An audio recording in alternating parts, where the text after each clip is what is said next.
بعد فأعوذ بالله من الشيطان الرجيم بسم الله الرحمن الرحيم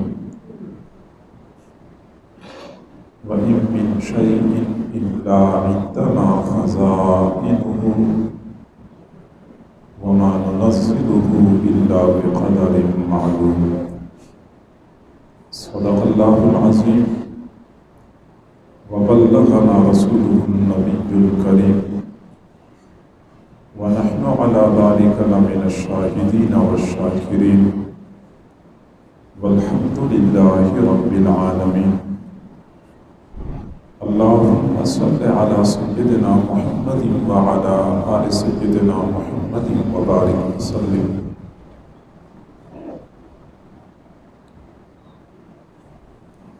اللہ رب العزت کی نافرمانی اور حضور صلی اللہ علیہ وسلم کی سنتوں سے روگردانی کو گناہ کہتے ہیں. گناہ سے اللہ ناراض ہو جاتا ہے اور وہ بندے سے انتقام لیتا ہے. فلما آسفونا انتقمنا منهم، ان لوگوں نے جب بھی ہمیں ناراض کیا ہے ہم نے ان سے انتقام لیا ہے. اللہ تعالی بندوں سے انتقام لیتا ہے.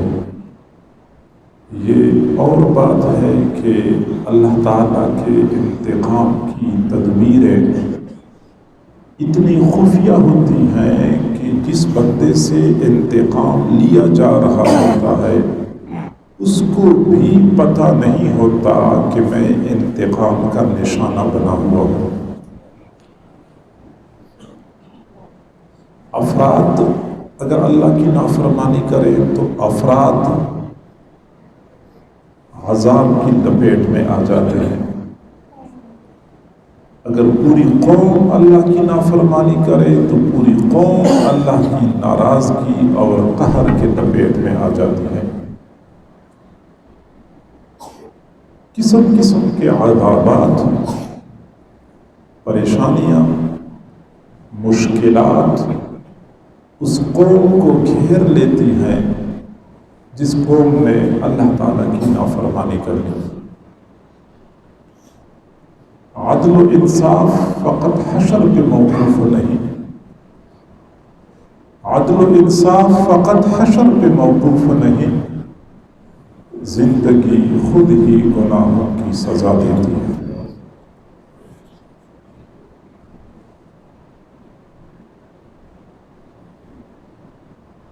اللہ تعالیٰ کے ان عذابات میں سے بہت بڑا عذاب جو کسی فرد پر، ایک گھر کے افراد پر یا پوری قوم پہ آتا ہے وہ معاشی بدحالی کا ہوتا ہے. جیسا کہ آج ہمیں اپنا پورا ملک، پوری قوم اس بحران میں دھنسی ہوئی نظر آ رہی ہے اور دھنستی چلی جا رہی ہے. ایک اصول یاد رکھیں کہ اس دنیا میں اگر کسی کو رزق تھوڑا ملتا ہے، کسی کو زیادہ ملتا ہے، پوری قوم معاشی طور پہ خوشحال ہے یا بدحال ہے، یہ سب کچھ اللہ کی مرضی کے تابع ہوتا ہے. اور جو ہمارے پاس معاشی خوشحالی کا سامان ہے، کم ہوتا ہے یا زیادہ ہوتا ہے، یہ اللہ کی مرضی کے تابع ہوتا ہے. وَإِن مِّن شَيْءٍ إِلَّا عِندَنَا خَزَائِنُهُ، ہر چیز کے خزانے ہمارے پاس ہیں. وَمَا نُنَزِّلُهُ إِلَّا بِقَدَرٍ مَعْلُومٍ، اور یہ ہم تمام اشیاء کو ایک معلوم اندازے سے اپنی مرضی سے اتارتے ہیں. ہر چیز کا حساب ہوتا ہے. یہ دنیا والوں کا کھاتا نہیں ہے، یہ اللہ رب العزت کا معاملہ ہے. حضور صلی اللہ علیہ وسلم کے زمانے میں کچھ چیزوں کے ریٹ بڑھ گئے۔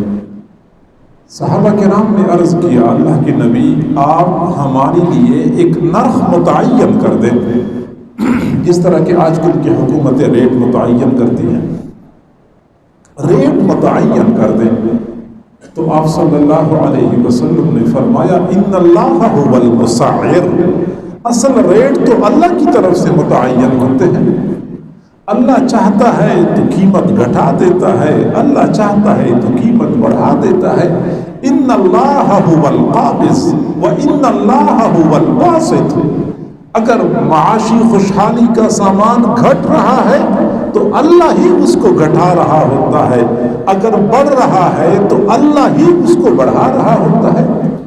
گویا کہ حضور صلی اللہ علیہ وسلم نے اپنے صحابہ کو اس بات کی طرف متوجہ کیا کہ آپ لوگ اللہ کی طرف رجوع کریں، یہ ریٹ بڑھنا اور گھٹنا یہ اللہ کے تکوینی فیصلے کے تابع ہوتا ہے۔ واللہ یقبض و یبسط، اللہ تعالیٰ ہی وسائل کو گھٹاتا ہے، اللہ تعالیٰ ہی وسائل کو فراخ کرتا ہے اور کشادہ کرتا ہے۔ ہمارا ملک اور ہماری پوری قوم اس وقت جس معاشی بدحالی کے دور سے گزر رہی ہے،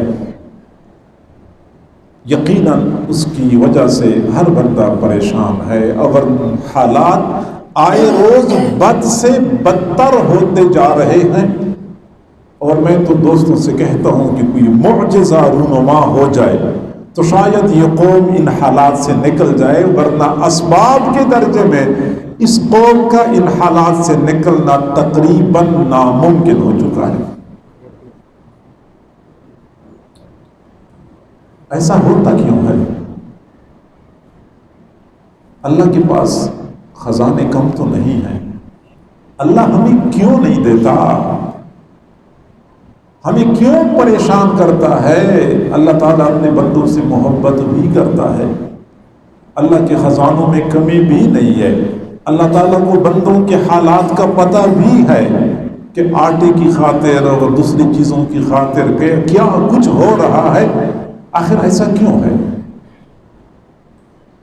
تو میرے بھائیوں، ہماری معاشی بدحالی کے چند ایک اسباب ہیں، اور معاشی بدحالی کو خوشحالی میں بدلنے کے لیے چند امور کا اہتمام ضروری ہے۔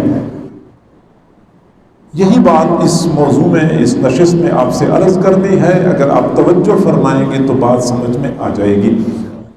سب سے پہلی بات سمجھ لیں کہ اللہ رب العزت کی نعمتوں کی جب ناقدری کی جاتی ہے، اس وقت اللہ تعالیٰ نعمتیں چھین لیتا ہے، سلب کر لیتا ہے، کیونکہ اللہ تعالیٰ ناقدروں کو اپنی نعمتیں نہیں دیتے۔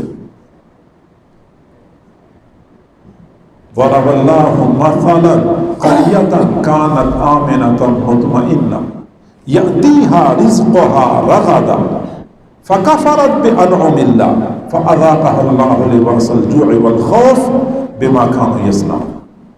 اللہ تعالیٰ ایک مثال بیان کرتے ہیں کہ ایک بستی ہے، ایک شہر ہے، ایک بڑا قصبہ ہے، وہ بستی، وہ قصبہ امن اور اطمینان والا تھا، ان کے پاس صبح و شام کشادہ فراخ رزق آتا تھا۔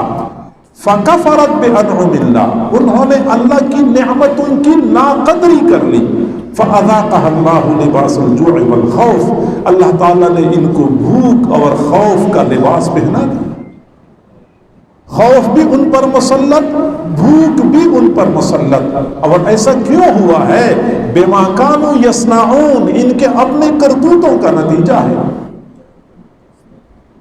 اگر ہم دیکھیں، ہم من حیث القوم اللہ رب العزت کی نعمتوں کو ضائع کرنے میں بہت بے باک ہیں، خواہ وہ کھانے پینے کے حوالے سے ہوں، خواہ وہ دوسرے وسائل اور اسباب کے حوالے سے ہوں۔ یقین کریں، جس بے دردی کے ساتھ یہ قوم بجلی استعمال کرتی ہے، شاید کوئی اور قوم اس قدر بے دردی کے ساتھ بجلی استعمال نہیں کرتی ہوگی۔ یہ بڑی بڑی سپر طاقتیں، یقین کریں، وہ اتنے بڑے کمرے میں ایک آدھ بلب جلاتے ہیں اور اسی پہ گزارا کرتے ہیں چھوٹا سا. اگر کوئی لکھنا پڑھنا ہوتا ہے تو ٹیبل کے اوپر وہ ایک اور بلب لگا ہوتا ہے، اس کو جلا کے لکھتے ہیں پھر دوبارہ بند کر دیتے ہیں. ہمارے ہاں ایک ایک کمرے میں 8 10 12 بلب جب تک نہ جلے اس وقت تک ہماری شان نہیں بنتی. ہم اپنی شان بڑھانے کے لیے، شان بنانے کے لیے بجلی کا بے دریغ استعمال کرتے ہیں. پانی کا یہی معاملہ ہے، کھانے پینے کا یہی معاملہ ہے. ہم اللہ رب العزت کی نعمتوں کی قدر نہیں کرتے. اللہ تعالیٰ نے اس لیے ہم پر بھوک اور پیاس کو مسلط کر دیا. حضرت عائشہ صدیقہ رضی اللہ تعالی عنہ فرماتی ہیں کہ حضور صلی اللہ علیہ وسلم میرے حجرے میں تشریف لائے. حجرے میں روٹی کا چھوٹا سا ٹکڑا پڑا تھا، نیچے گرا ہوا تھا. آپ صلی اللہ علیہ وسلم نے وہ ٹکڑا اٹھایا، صاف کر لیا، پھر تناول فرمایا، پھر مجھے فرمایا یا عائشہ حسنی جوار نعم اللہ تعالی. عائشہ اللہ کی نعمتوں کی قدر کرو، نعمتوں کی قدر کرو. فإنها قلما نفرت عن اہل بیت ثم ترجع الیہا. بہت کم ایسا ہوتا ہے کہ ایک گھر سے اللہ کی نعمتیں ناراض ہو جائیں اور چلی جائیں پھر دوبارہ لوٹ کے آئیں، گویا کہ پھر دوبارہ لوٹ کے نہیں آتی.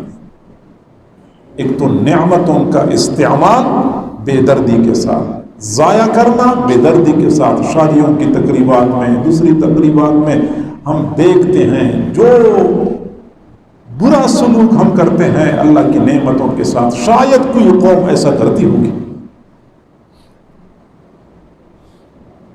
یا اللہ نے نعمتیں دی ہوئی ہیں، بندہ اس پہ ناراض ہوتا ہے.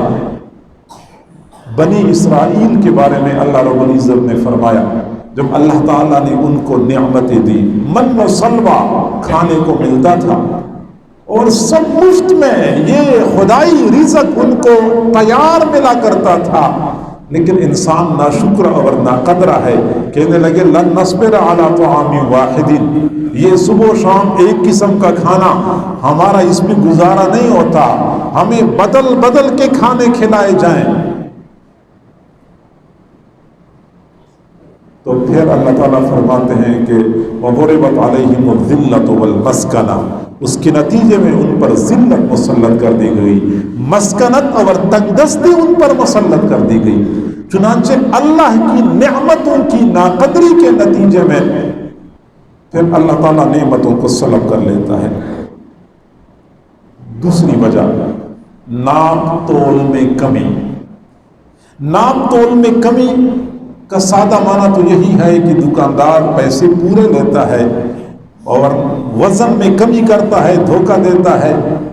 یا دودھ والا دودھ کے پیسے پورے لیتا ہے، پیٹرول والا پیٹرول کے پیسے پورے لے لیتا ہے، پیمانے میں گڑبڑ کر لیتا ہے، کم دیتا ہے. یہ سادہ معنی ہے.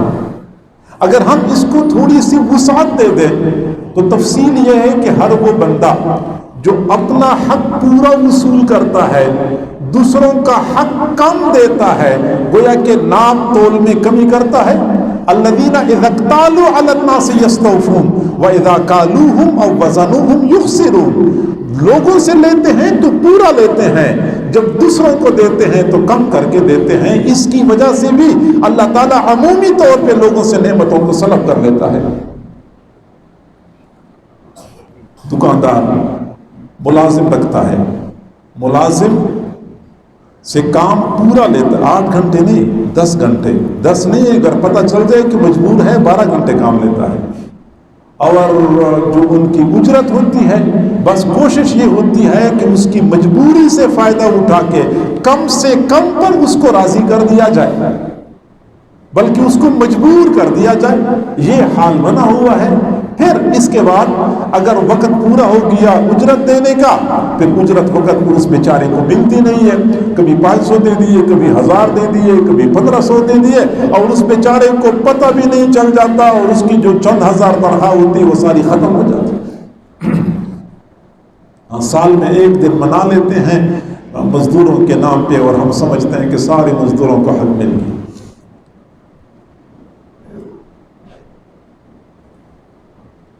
حضور صلی اللہ علیہ وسلم نے حضرات صحابہ کرام کو فرمایا کہ 5 غلطیاں ایسی ہیں کہ میں اللہ کی پناہ مانگتا ہوں کہ تم اس میں کبھی مبتلا نہ ہو جاؤ۔ ان 5 غلطیوں میں سے ایک غلطی یہ ہے کہ جب کوئی قوم ناپ تول میں کمی شروع کر دے، فیکٹری والا کام پورا لیتا ہے، مزدور کو اجرت پوری نہیں دیتا، مزدور اجرت پوری لیتا ہے، کام پورا نہیں کرتا، خاوند اپنی بیوی سے اپنا حق تو پورا وصول کرتا ہے، بڑا اس کو اپنا حق یاد ہوتا ہے، لیکن بیوی کے حقوق کا اس کو پتہ نہیں ہوتا کہ اس کا بھی کوئی حق ہوتا ہے۔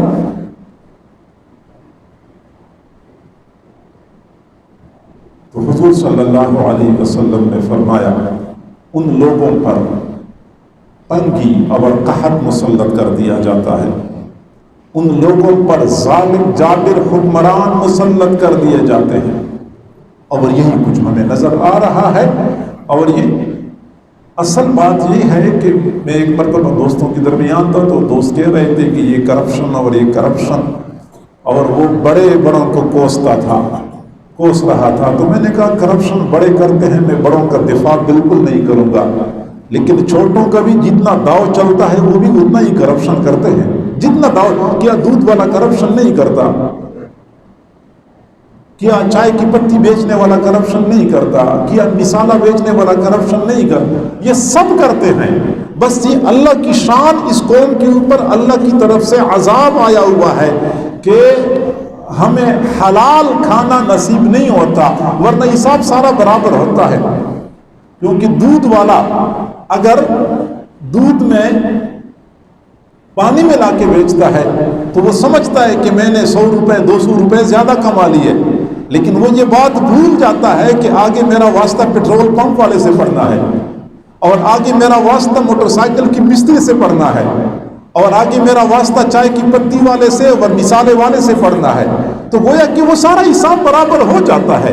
یہ اگر دودھ کم دیتا ہے تو ادھر سے پیٹرول بھی کم ملتا ہے اس کو، دودھ میں اگر یہ گڑبڑ کرتا ہے تو ادھر سے اس کو موٹر سائیکل کا مستری جو ہوتا ہے وہ پرانا پرزہ لگا کے نئے پرزے کی قیمت وصول کر لیتا ہے، حساب برابر۔ میرا مقصد یہ ہے کہ بس بات صرف اتنی ہے کہ ہم حرام میں ملوث ہیں مجموعی طور پہ، حلال ہمارے مقدر میں نہیں ہے۔ میرے بھائیوں، یہ ناپ تول میں کمی کی وجہ سے وہ معاشی بدحالی کا شکار ہو جاتی ہیں۔ تیسری چیز حرص، یہ قوم حرص میں مبتلا ہو چکی ہے۔ جو غریب ہیں وہ تو حریص ہیں، جو مالدار ہیں وہ غریبوں سے زیادہ حریص ہیں۔ آپ لوگ یعنی یہ سیلاب جب آتا ہے اور سیلاب آ گیا یا زلزلہ آ گیا اور سیلاب کے نام پہ باہر ملکوں سے جو امداد آتی ہے وہ غریب غربا کے لیے مجبوروں کے لیے ہوتی ہے، لیکن ہمارے بڑے بڑے جو اس کے ساتھ سلوک کرتے ہیں اور حشر کرتے ہیں وہ ہم سب کے ساتھ حرص۔ آپ اندازہ لگائیں بنی اسرائیل کو جب غذا ملتی تھی اور پکا پکایا کھانا ملتا تھا وادی تیہ میں، تو ان کو منع کیا گیا تھا کہ تم لوگوں نے کل کے لیے نہیں رکھنا، جس بندے نے کل کے لیے رکھا تو پھر اس کا انجام پوری قوم کے لیے برا ہوگا۔ چنانچہ ان میں سے بعض لوگوں نے حرص کا مظاہرہ کیا اور کل کے لیے کھانا رکھ لیا، جو کل کے لیے رکھ لیا تو اللہ تعالیٰ نے نعمتوں کو سلب کر لیا۔ یہ بے جا حرص جو ہوتا ہے یہ قوم کو معاشی بدحالی میں مبتلا کر دیتا ہے۔ اور چوتھی چیز وہ سود ہے۔ سود کے بارے میں تو آپ نے اکثر حضرات علماء کرام سے سنا ہوگا، اور نص قرآنی سے یہ بات ثابت ہے کہ سود خوروں کے خلاف اللہ کی طرف سے اعلان جنگ ہے، اور جس فرد کے خلاف یا جس قوم کے خلاف اللہ تعالی اعلان جنگ کرے وہ قوم کبھی بھی اچھا دن نہیں دیکھ سکے گی۔ میں کوئی ضعیف حدیث کی بات نہیں کر رہا، میں کسی اللہ والے کا قول بیان نہیں کر رہا، میں قرآن مجید کا حوالہ دے کے بات کر رہا ہوں۔ فَإِن لَمْ تَفْعَلُوا فَأْذَنُوا بِحَرْبٍ مِّنَ اللَّهِ وَرَسُولِهِ، اللہ اور رسول کی جانب سے تمہارے خلاف اعلان جنگ ہے۔ آپ نے معاشرے کے اندر افراد کو دیکھا ہوگا، افراد، ایک آدمی، ایک گھر کے لوگوں نے جب سود لیا اور جب وہ بینک کے شکنجے میں آ گئے، پھر بینک نے ان کو ایسا نچوڑا کہ وہ ذاتی مکان تک بیچنے پر مجبور ہو گئے، اور پھر بھی قرضے ٹھیک طریقے سے ادا نہ ہوئے۔ میرے پاس بہت سارے لوگ اس طرح آتے ہیں اور جب وہ اپنی معاشی بدحالی کا تذکرہ کرتے ہیں اور پھر یہ کہہ دیتے ہیں کہ پہلے کروڑوں میں کھیلتا تھا، اب پیسے کا محتاج ہو چکا ہوں، میرا پہلا سوال یہ ہوتا ہے کہ آپ کسی بینک کے شکنجے میں تو نہیں آئے؟ اصل میں ہوتا یہ ہے کہ کاروبار میں، تجارت میں، لین دین میں نقصان ہو جاتا ہے، ہم مانتے ہیں، لیکن اتنا نقصان ہو جائے کہ کروڑوں کا کاروبار کرنے والا اچانک اتنا نیچے کو آ جائے کہ ذاتی مکان تک بیچنے پر مجبور ہو جائے، تو یہ کاروباری خسارہ نہیں ہوتا، یہ سود کی نحوست ہوتی ہے جس کا یہ بندہ اس کو بھگت رہا ہوتا ہے۔ فیصل آباد سے میرے پاس 3-4 سال پہلے 3 بندے آئے، 2 بیٹے اور ایک ان کے والد صاحب تھے، کوئٹہ کے لوگ تھے، کوئٹہ سے تعلق رکھتے تھے۔ تو وہ یہاں میرے پاس آ کے بیٹھ گئے، انہوں نے بڑی پریشانی کا تذکرہ کیا کہ پہلے اس طرح گوداموں میں مال آتا تھا اور پھر ٹرکوں کے ٹرک مال کے نکل جاتے تھے اور روزانہ لاکھوں کی سیل ہوتی تھی، اور یہ پتہ نہیں کیا ہو گیا اور ہم کس وجہ سے اللہ ہم سے ناراض ہو گیا کہ اب ہمارا حال یہ ہے کہ گودام بک گئے، دکانیں بک گئی، ذاتی مکان ہے وہ صرف رہ گیا، پلاٹ بک گئے۔ میں نے پہلا سوال پوچھا کہ آپ لوگوں نے کوئی سود پہ رقم لی ہوگی؟ کہتے ہیں نہیں ہم نے کبھی یہ کام نہیں کیا۔ مجھے یقین نہیں آیا، بہرحال میں نے ان کو کچھ وظائف بتا دیے، دعا دی، میں نے کہا کہ اللہ کرے آپ کی پریشانی ختم ہو جائے، ان کو میں نے رخصت کر لیا۔